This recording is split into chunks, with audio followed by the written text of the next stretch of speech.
Now, it's great to have one network and to have that idea that we're going to manage everything in a consistent network. Life is good, right? But, oh man, there's so much to accessing that network correctly and then controlling what is available within that network that must be done right on the front end consistently. And Cisco has been a big supporter since about 2012 of the Identity Services Engine and integrating that into the Cisco world. Identity Services Engine is all about providing the profiling, authentication, posture, and enforcement controls that are necessary to ensure that a network is truly safe, right? That the right people are getting in and the wrong people are being kept out. And the people that we're not so sure about, we don't let them have access to everything. We give them a guided experience. So we profile, we identify the device on the network, and we're quantifying the risk, right? What's going to happen when they try and access this? We're able to provide guest networking as necessary.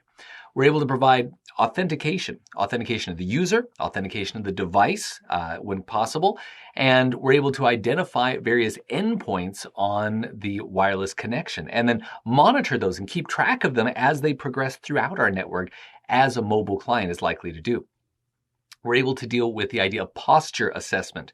Check posture, right? We're talking about finishing school here, making sure that our devices are up to our standard, right? Whether that is in terms of firewall configuration, antivirus, anti-malware, software integration, correct security settings on a device, components, additional networks that might be attached to, all those sorts of things can be controlled and again, can be used to shuffle things off to remediation networks, block them entirely, put them in a guest network, or if the posture is found to be valid, then letting them into the network as appropriate. So good, accurate security decisions based upon not just who you are and what device you're on, but the state of the device that you're on.